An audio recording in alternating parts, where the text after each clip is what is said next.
জয় কৃষ্ণ গুৰু, জয় কৃষ্ণ গুৰু, জয় কৃষ্ণ কৃষ্ণ কৃষ্ণ।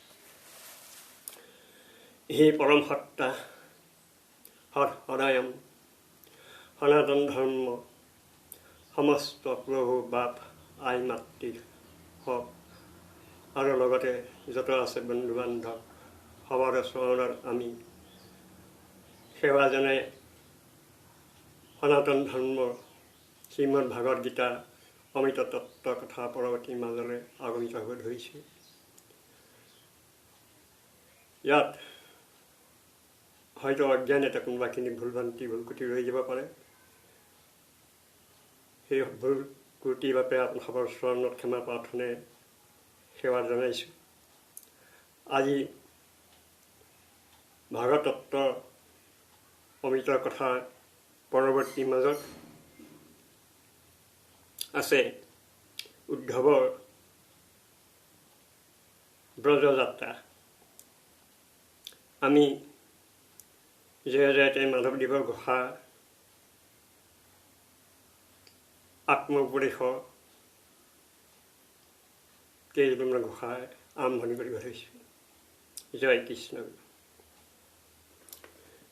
কৃষ্ণ গুৰু, কৃষ্ণ গুৰু।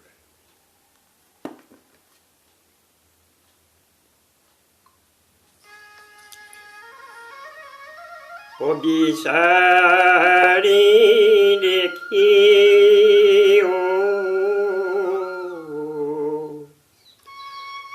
পামৰ মনাই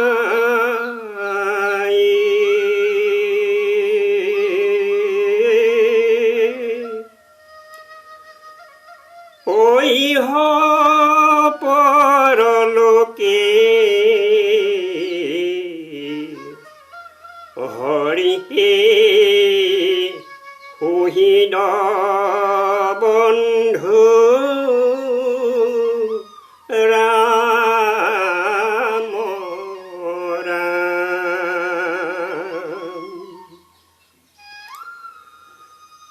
মজিয়াৰ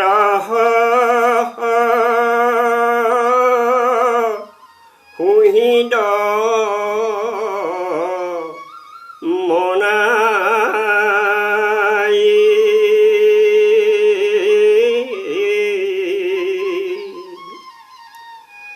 হৰি গুণ নাম অপাৰ আনন্দ সিন্ধু ৰাম ৰাম অনিচিন্তে আছ কামন মনাই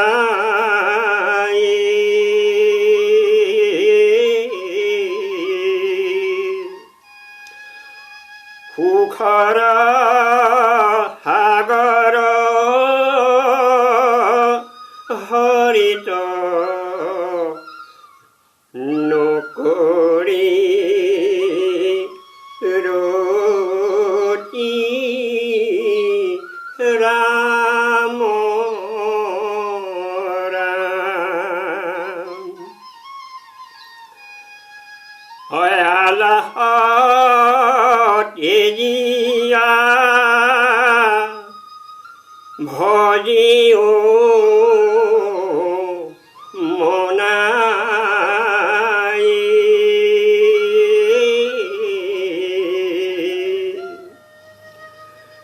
অভিত ভয় হাৰি অপৰম গতি ৰাম ৰাম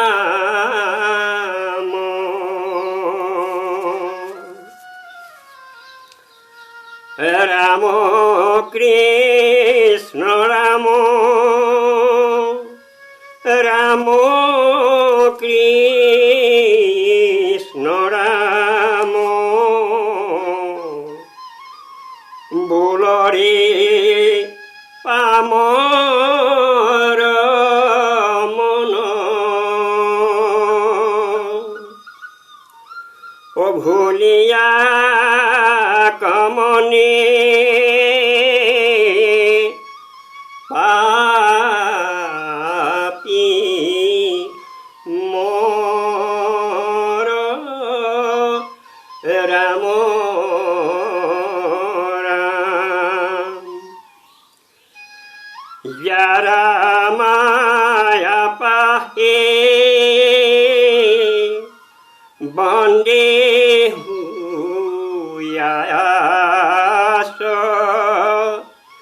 পামৰ মন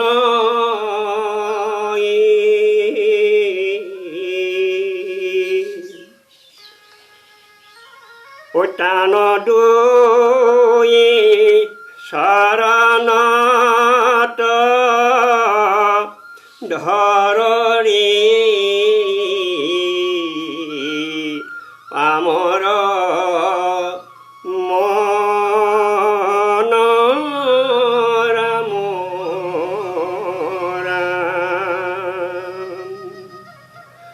টান দুই শৰণত ধৰি পামৰ মন।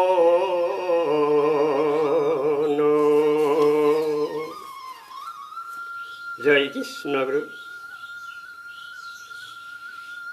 শ্ৰীকৃষ্ণ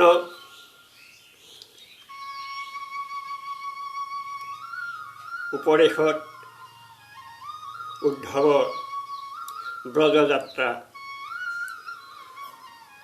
শ্ৰীকৃষ্ণ চৈতন্য পৰম ব্ৰহ্ম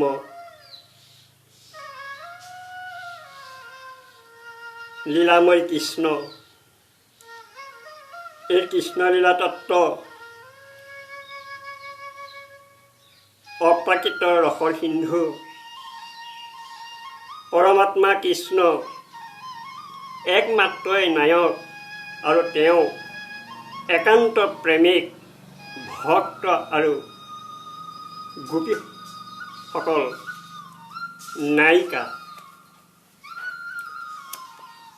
আহক হে প্ৰভু বান্ধৱ সমস্ত উদ্ধৱৰ ব্ৰজযাত্ৰা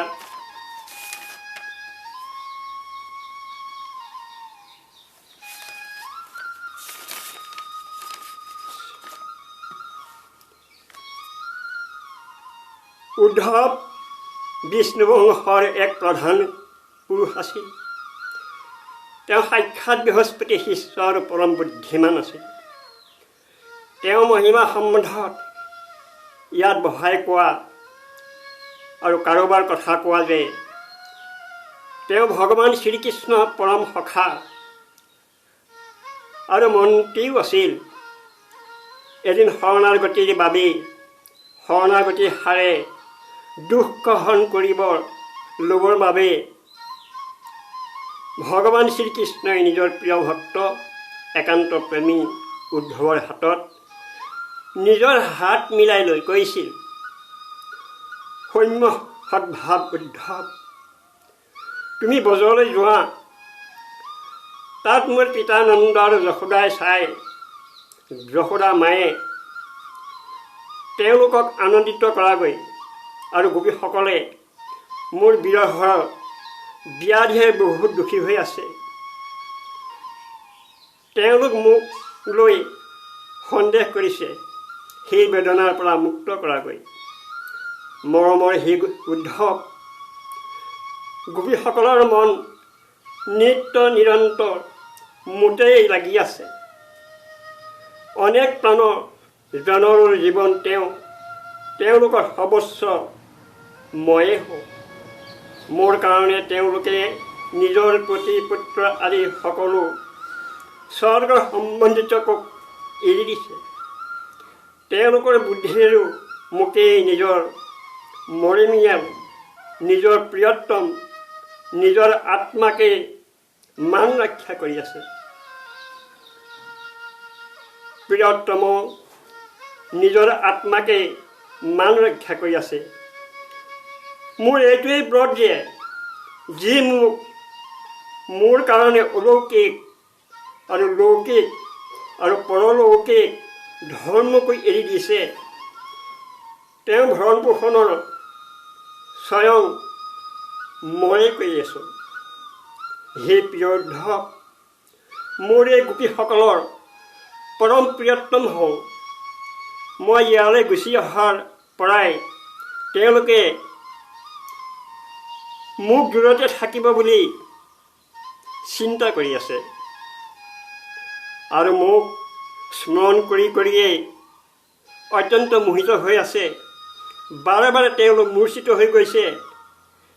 তেওঁলোকে মোৰ বিৰহৰ ব্যথাৰে বিব্বল হৈ আছে। প্ৰতিক্ষণতে মোৰ কাৰণে উৎকণ্ঠিত হৈ আছে। মোৰ গোপীসকল, মোৰ প্ৰিয় প্ৰেয়সীসকল এই সময়ত বৰ কষ্ট আৰু যত্নেৰে নিজৰ প্ৰাণকো মই কেনে প্ৰকাৰে কওঁ আৰু তেওঁ নিজৰ প্ৰাণকো মই কেনে প্ৰকাৰে কওঁ, মোকে কেনে প্ৰকাৰে ৰাখি আছে। তেওঁলোকে কৈছিল যে মই আহিম, সেইটোৱে তেওঁলোকৰ জীৱনৰ আধাৰ। হে উদ্ধৱ, আৰু মই কি ক'ম? মই তেওঁলোকৰ আত্মা, তেওঁলোকৰ নিত্য নিৰন্তৰ মোতে তন্মোহি থাকে।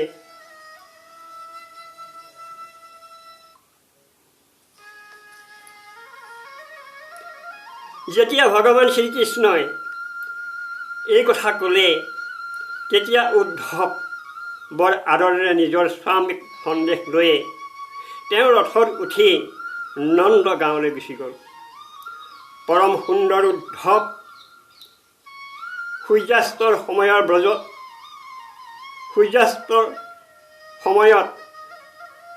ব্ৰজত নন্দ ৰজাৰ ওচৰ পালেগৈ। সেই সময়ত বনৰে গাইবিলাকে উলটি ৰৈছিল। তেওঁলোকক খুৰা আঘাতেৰে ইমান ধূলি উৰাইছিল যে উদ্ধৱৰ ৰথখন ঢাকি পেলাইছিল। ব্ৰজৰ ভূমিত ঋতুমতী গো গাই কাৰণে মতলীয়া ষাঁড়বিলাকে লৰি লৰি আহিছিল। সিহঁতৰ গৰ্জনেৰে গোটেই ব্ৰজত গুঞ্জৰিত হৈ গৈছিল। কিছু সময় পিছতে গাইবিলাকে ঠনা ভাৰীৰ ভৰেৰে দ্ৰৱিত হৈ নিজৰ নিজৰ ডামুৰিবিলাককো দৌৰি দৌৰি তেওঁলোকৰ ওচৰলৈ ঢাপলিয়াই আহিছিল। বগা ৰঙৰ পোৱালীবিলাকে ইফালে সিফালে দৌৰা দৌৰি কৰিছে। তেওঁলোকে বুজিছিল যে গাই দোহনি ঘৰ ঘৰ ধ্বনিৰে আৰু বাঁহৰী মধুৰ সুৰেৰে এতিয়াও ব্ৰজধাম অপূৰ্ব শোভা হৈ আছিল। গোপী আৰু গোপৰ সুন্দৰ সুন্দৰ ব্ৰজ তথা গহনাৰে সাজি কাচি ধ্বজকৰ কৃষ্ণ তথা বলৰামৰ মংগলময় চৰিত্ৰৰ গীত প্ৰাণ কৰি আৰু এই প্ৰকাৰৰ ব্ৰজৰ শোভাও বাঢ়ি গৈছিল।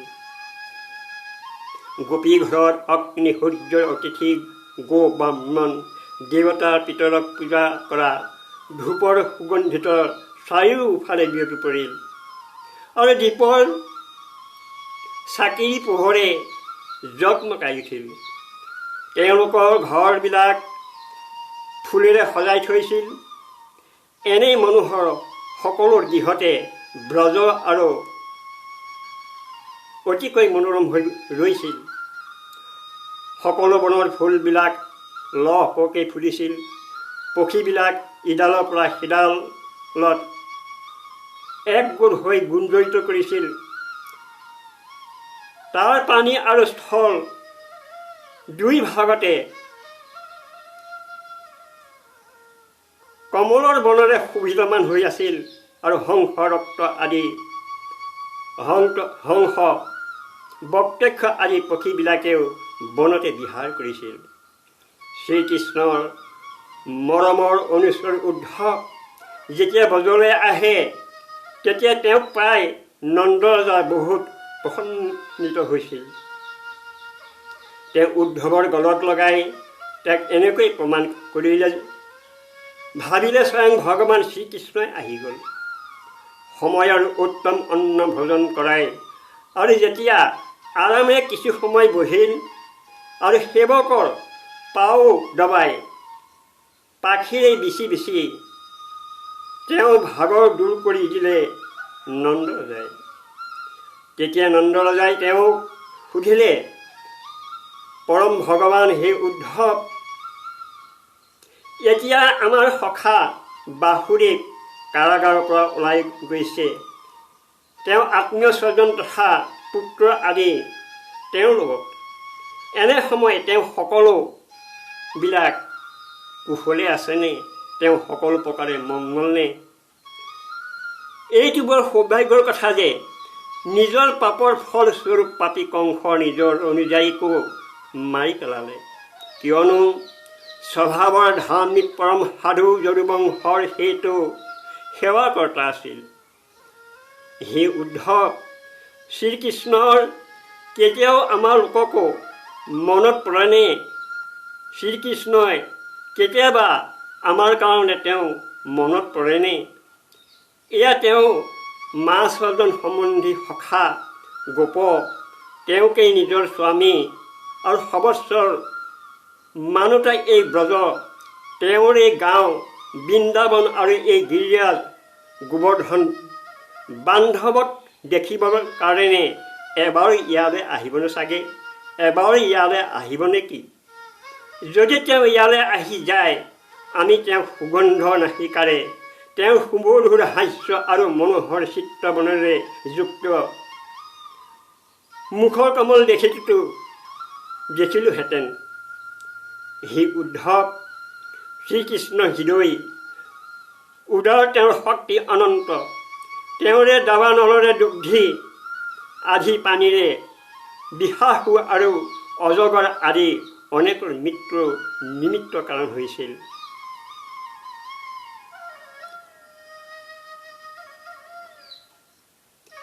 যিটো তাৰণাৰ কোনো উপায় নাছিল, এবাৰ নহয় অনেকবাৰ তেওঁতো আমাক ৰক্ষা কৰিছিল। হে উদ্ধৱ, আমি শ্ৰীকৃষ্ণ বিচিত্ৰ চৰিত্ৰ, তেওঁ বিলাসপূৰ্ণ চিৰচিত্ৰবন উন্মুক্ত হাস্যৰ মধুৰ ভাষণ আদিক স্মৰণ কৰি আছোঁ। আৰু তাতেই ইমান তন্ময়তা হৈ আছোঁ যে এতিয়া আমাৰ কোনো কাম কাজৰ কোনো পাত্ৰাই পোৱা নহয়। যেতিয়া আমি দেখিছিলোঁ এয়া সেই নদী য'তে শ্ৰীকৃষ্ণৰ জলৰ ক্ৰিয়া কৰিছিল, ইয়াতে সেই গিৰিৰাজ যেনেকৈ তেওঁৰ হাতত উঠাই লৈছিল, সেইটো বনৰ প্ৰদেশ। যেনেকৈ শ্ৰীকৃষ্ণই গাই চৰাইছিল, বাঁহৰী বজাইছিল আৰু ভায়ে সকলৰ লগত সেই স্থান য'ত তেওঁ নিজৰ সখাৰ লগত খেল ধেমালি কৰিছিল।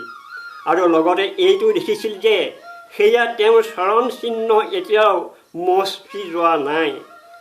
তেনেহ'লে তেওঁক দেখা পোৱা আমাৰ মন শ্ৰীকৃষ্ণময়ে হৈ যাব।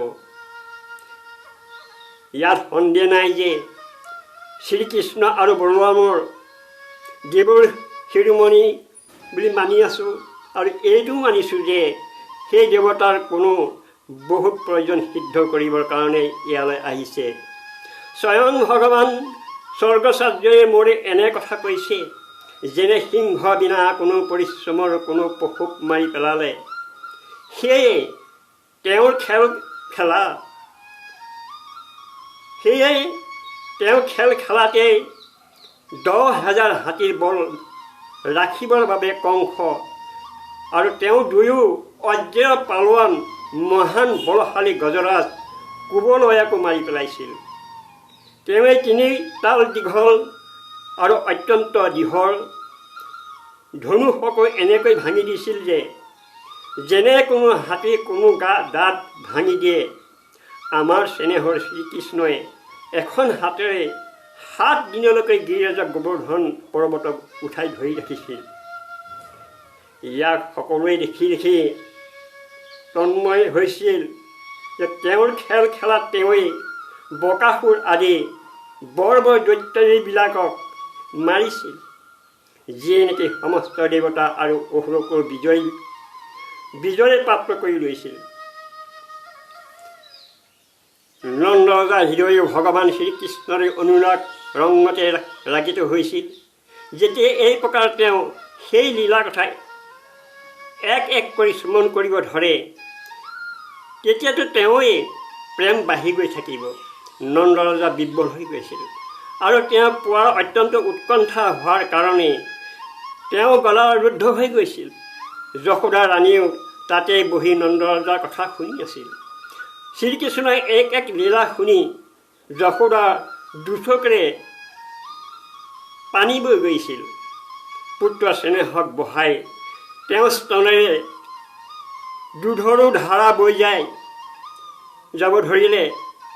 উদ্ধৱ নন্দ ৰজা আৰু যশোদাৰ হৃদয়ত শ্ৰীকৃষ্ণৰ প্ৰতি তেনেকুৱা অগাধ অনুৰাগ হয়, ইয়াক শুনিলেই আনন্দ মগন হৈ যায়। তাকে ক'বলৈ ধৰিলে উদ্ধৱে, হে মানধা মহাৰাজ নন্দ, ইয়াত আপুনি সন্দেহ কৰিব নালাগে যে আপোনাৰ দুই সমস্ত শৰীৰতে অত্যন্ত ভগৱান হোৱাৰ কৰা যোগ্য, কিয়নো সকলো চৰাচৰ জগতৰ সৃষ্টি কৰিবৰ বাবেই আৰু সেই জ্ঞান দিওঁতা নাৰায়ণ, তেওঁৰ প্ৰতি আপোনাৰ হৃদয়ত এনে বাৎসল্যতা চেনেহ পুত্ৰ ভাৱ আছেই। দুই সমস্ত শৰীৰতে অনন্ত ভগৱান হোৱাৰ কৰা যোগ্য, কিয়নো সকলো চৰাচৰ জগতৰ সৃষ্টি কৰিবৰ বাবে আৰু সেই জ্ঞান দিওঁতা নাৰায়ণ তেওঁৰ লগতেই আছে।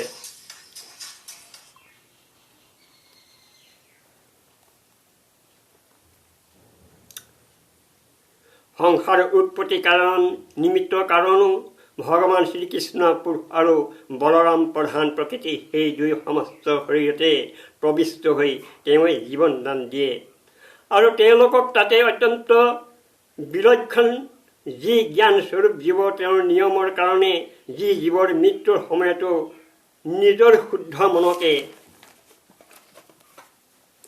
একক্ষণৰ কাৰণে তেওঁকে লগাই দিয়ে। তেনেস্থলত তেৰচি তথা ব্ৰহ্মময় হৈ পৰম গতি প্ৰাপ্ত হয়। সেই ভগৱানে যি সকলোৰে আত্মা আৰু পৰম কাৰণ, ভক্তৰ অভিলাষ,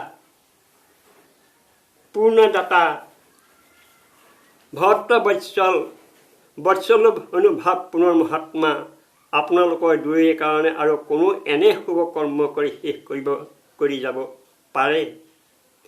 ভক্ত বৎসল যদুবংশৰ শিৰোমণি ভগৱান শ্ৰীকৃষ্ণৰ অলপ দিনতে প্ৰজালৈ এই ধামলৈ আহিব আৰু আপোনালোক দুয়োকো নিজৰ মা বাপৰ আনন্দ কৰি দিব। যি সময়ত তেওঁ সমস্ত যদুবংশকে দুহি কংস ৰংভূমিত মাৰিলে আৰু আপোনাৰ কৃষ্ণ আহি কি কম কৃষ্ণৰ কথা, মই ব্ৰজলৈ যাম, এই কথনৰ তেওঁতে সত্য কৰিব। নন্দ মাতা যশোদা, আপোনালোক দুয়ো বৰ সৌভাগ্যশালী। খেদ নকৰিব, আপোনাৰ শ্ৰীকৃষ্ণক নিজৰ কাষতে দেখা পাব, কিয়নো যেনে কাষতে অগ্নি সদায় ব্যাপক ৰূপেৰে ৰৈছে, সেই সমস্ত প্ৰাণী হৃদয়তে সৰ্বদাই বিৰাজমান হৈ আছে। এক শৰীৰ প্ৰতি অভিমান নোহোৱাৰ কাৰণ নতো কোনো তেওঁ প্ৰিয় হয়, নতো কোনো অপ্ৰিয় হয়। তেওঁ সৰ্বলোকতে সকলোৰে প্ৰতি সমান। এই কাৰণে তেওঁৰ দৃষ্টিত নতো কোনো উত্তম, নতো আৰু কোনো অধম। যেতিয়ালৈকে বিষমতাৰ ভাৱ ৰাখোঁতাও তেওঁৰ কাৰণে বিষম নহয়। নতু তেওঁৰ কোনো মাতা, নতু তেওঁ কোনো পিতা, নতু তেওঁ কোনো পত্নী, নতুৰ পুত্ৰ আদি নিজৰ হয়, নতু পৰ হয়, নতু দেহ হয়, নতু জন্ম হয়। এই লোকতে কোনো কৰ্ম নহয়। পুনৰ সেই সাৰু পৰিত্ৰাণৰ কাৰণে লীলা কৰিবৰ কাৰণে দৈবাদী সাত্ৰী সত্যাদী তামস আৰু মনুষ্যাদী মিত্ৰৰ যোনিয়েতো শৰীৰক ধাৰণ কৰে। ভগৱানৰ অজন্মা তেওঁৰে সত্য ৰজ তম এই তিনি গুণৰো স্বীকাৰ কৰি লৈছে। তেওঁৰ দ্বাৰা জগতৰ ৰচনা পালন আৰু সংহাৰ কৰোঁতা যেতিয়া শিশুৰ খেলাত ঘুমতি পৰে, এই মনুষ্য বেগেৰে চক্ৰ লগাবলৈকে ধৰে, তেতিয়া সেই সকলো পৃথিৱী ঘুমতি হৈ যাব ধৰে। সেয়ে বাস্তৱত সকলো কিছু কৰাওঁতা চিত্ৰই নহয়, চিত্ৰই হয়, কিন্তু সেই চিত্ৰৰে অহং বুদ্ধি হৈ যোৱাৰ কাৰণ ভ্ৰমবশ হৈ সেই আত্মা নিজকে বুজি লোৱাৰ কাৰণেই জীৱই নিজকো কৰ্তা বুজাবলৈ লাগে। ভগৱান শ্ৰীকৃষ্ণৰ কেৱল আপোনাৰেই পুত্ৰ নহয়, তেওঁ সমস্ত প্ৰাণীয়ে আত্মা, পুত্ৰ, পিতা, মাতা আৰু স্বামীও। হে বাবা নন্দ মহাৰাজ, যিবিলাক দেখা আৰু শুনা যায় সেইটো লাগে ভূতৰে সম্বন্ধতে ৰখা হয়, বৰ্তমানৰে তেওঁ অথবা ভৱিষ্যৰে পৃথক হয়। শ্ৰীকৃষ্ণ অতিৰিক্ত এনেকুৱা কোনো বস্তু নাই যেনেকৈ বস্তু ক'ব পাৰে, বাস্তৱত সকলো সেই হয়। সেইটোৱে পৰমাৰ্থ সত্য। ভগৱান শ্ৰীকৃষ্ণৰে সখাৰ উদ্ধৱ আৰু নন্দ ৰজাই এনে প্ৰকাৰৰ কথা কৈ থাকোঁতেই ৰাতিটো পাৰ হৈ গৈছিল। কিছু ৰাতি শেষত গোপীসকলে উঠি দীপক জ্বলাই তেওঁলোকৰ ঘৰৰ দুৱাৰ মুখত বাসুদেৱক পূজা কৰি কৰি নিজৰ ঘৰ আৰু দাৰু বোলাই চাফা কৰি দৈ মাখন মাখিবলৈ লাগিল। গোপীসকলৰ কলয়ৰ কংগন শোভিতমান হৈ ৰৈছিল। ৰছী টনাৰ সময়ত তেওঁলোকে ভালকৈ বুজি পাইছিল তেওঁলোকৰ নিতম্ব স্তন আৰু গলৰ হাড়খিনিও লৰিব ধৰিছিল, হালিব ধৰিছিল। কাণৰ কুণ্ডল হিলি তেওঁলোকৰ সুকোমল মণ্ডিত কপালৰ লালিমা বাঢ়ি যাবলৈ ধৰিছিল। তেওঁলোকৰ আভূষণৰ মণি দীপকৰ জ্যোতিয়ে আৰু জগমগাব ধৰিলে।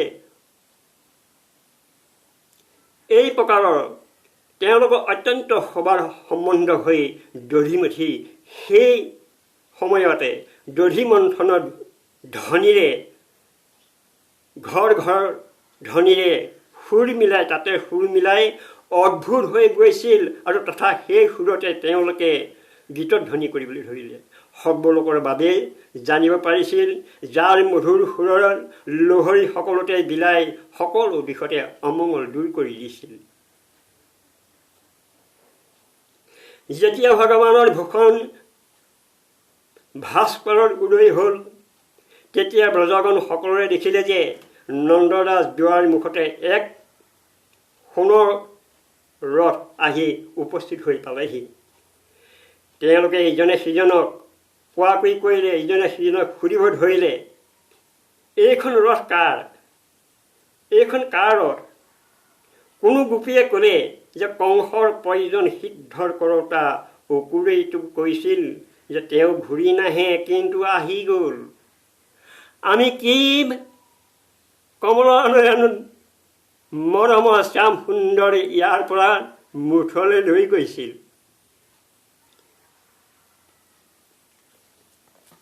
সেই পৰমানন্দ পৰম পুৰুষ আমাৰ প্ৰাণৰ স্বামী, আমাৰ হৃদয়ৰে ধন, হৃদয়ৰে শ্ৰীমণি, হৃদয়ৰে মুকুট ভগৱান কৃষ্ণ আহি পালেহি। আৰু তাতে সমস্ত গোপীসকলে তেওঁৰ চৰণৰ সমষ্টিত হৈ আনন্দ উল্লাসেৰে ধূপ দীপ জ্বলাই তেওঁলোকে কৃষ্ণৰ গুণানুকীৰ্তন কৰি পৰমানন্দৰে গীত হৈ ৰাতি কটাবলৈ দিন পাৰ কৰিবলৈ ধৰিলে। কৃষ্ণগুৰু কৃষ্ণগুৰু, হে পৰম সত্তা, সনাতন ধৰ্মৰ কৃপালু, সৎ হৰিয়াম, একাত্মিক কৃষ্ণৰ ভক্তি প্ৰেমিক তথা ভাগৱত ভক্তি প্ৰেমিক মহান ভক্ত প্ৰভু বাবাই আৰু বান্ধৱ সমস্তৰ আপোনাৰ সমস্তৰে ৰাতুল চৰণত আমি পুনৰবাৰ সেৱা জনাইছোঁ। আৰু গীতাৰ অমৃত তত্ত্ব কথা পৰৱৰ্তী মাজলৈ পুনৰ আগমিত হ'বৰ বাবে আপোনাৰ সবৰ চৰণত আমি আশীৰ্বাদ বিচাৰিছোঁ। আজিলৈ এই ভাগৱত তত্ত্ব ইমানতে আমি সামৰণি মাৰিছোঁ। ॐ